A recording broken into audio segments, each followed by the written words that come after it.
El Paraíso Verde contracted Meror to teach them how to create world-class environmental buildings. They knew his international reputation from the awards won at Victoria, Vancouver, Seattle, Ottawa, Amsterdam, Barcelona, Islamabad, Christchurch, and New Delhi. As it turned out, the actual Paraíso Verde strategy was to use the Firewall reputation to gather investing settlers, and that worked, as within 2 months, 15 people were lined up to get a Firewall home. Those people put many millions of dollars into the coffers of Paraíso Verde, who in turn did not fulfill on their promises. This is the first in a series of 6 videos exposing the fraud at El Paraíso Verde. This one is on construction accountability. Recently, Erwin and Annau had an interview with the wandering investor, a Canadian from my country, who was completely sold by Erwin's description of how things are.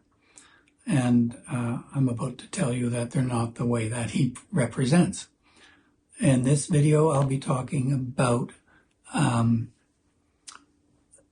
his claim that the quality of building is going to match up to potential investors' expectation. Potential investors from Canada, US, and Europe come from a place where there are architects who design and have their license on the line. Engineers who engineer buildings whose license is on the line, and building inspectors whose license is on the line. Following the complete design, the buildings get constructed by workers who are trained and supervised. None of that happens at El Paraíso Verde. So the architect doesn't know what a complete set of plans looks like, and buildings get started with maybe 10% of a complete set of plans. The engineers take no responsibility and do what provide advice, but take no accountability, and that all falls, architecture, engineering falls willingly in the lap of Erwin, who feels qualified to say that the buildings built there are of good quality, what potential settlers from those 3 nations I talked about, what they expect. And so as an example of having nobody taking responsibility except Erwin, who has really very little construction experience, what I noticed when I first got there is that the concrete was the worst concrete I've seen anywhere in the world. And I've been to dozens of countries looking at construction projects and consulting. So I thought, well, not only was it poorly consolidated, but the strength looked really low. And so I made some cylinders, had it tested at a geotech lab, and the results were shocking, 5 MPa. Now, the absolute minimum that would pass muster in Canada, US, Europe would be 20 MPa, and this was 5 MPa. I brought this to Erwin's attention, said, I do have a lot of experience with concrete. I can train your crew. He took a pass.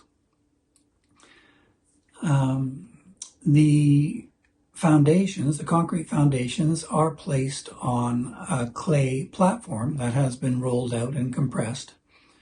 And I thought that's highly unusual. I've never seen that in any Canada, US, or European country that I've been to. And I'm wondering what the engineering was like. What kind of clay is it? There's more types of clay than there are types of cars, and they all have different characteristics. They have different plasticity, different tensile strength, compressive strength, expansion, contraction coefficients. There's numerous ways that clays are evaluated, and I really was quite curious how it was that they were able to have any level of comfort building houses on compressed clay. but they had a lot of it around there, so it was a very convenient thing to do. And so I asked the engineer, and she says, "No, I didn't engineer it. I didn't engineer it." So who did? She says, "I'm not sure it was engineered." So how did it come to be? He said, "Well, somebody suggested it, and Erwin thought it was a great idea because there's lots of clay around, and we've been doing that ever since."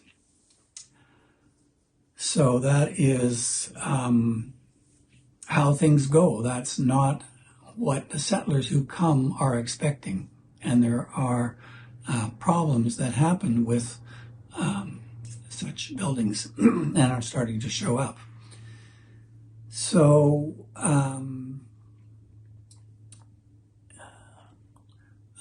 productivity is, given there's very little to no training and supervision. I noticed when a kitchen was being built outside my little Block D apartment, the workers were, I timed them, the workers were averaging 6 square feet of bricks laid per day, per person. A bricklayer in Canada, US, or Europe would be laying a lot more than that in an hour, a multiple of that in an hour. And the tiles were being laid for the floor, 3 tiles per person per day. And, just shocking. And those costs go through to the new settlers who have no idea what they're coming into. I went into a store in Kazapa to buy building materials and took my selection to the counter, and they rang it up and they said, "Well, what do you want the factura," was the invoice. "What do you want the invoice to say?" And I could, if it was 100 units, $100, say, then they would happily give me a receipt for 150, and I would hand in 100 and pocket 50. So that kind of thing is fairly. It's not unusual in developing countries, but it's not what is being sold to prospective settlers. In summer 2021, when I first arrived at El Paraíso Verde, I was told there was a university going to be built the next year. It was going to be completed the next year, and there would be a alternate building department, and they would want me to be the head of that department. I thought that would be great, but since I've learned that they've made the same offer to other people, somebody who's a musician gets offered to be the head of the music department and so on. And in fact, nothing has happened towards that university. There have been very preliminary drawings by someone who's not an architect and represents less than 1% of a complete set of plans. And it's just a marketing ploy to get people to bring their money into El Paraíso Verde. So what is being presented by Erwin to the wandering investor as you are going to get a first world experience, not so. They just want your money.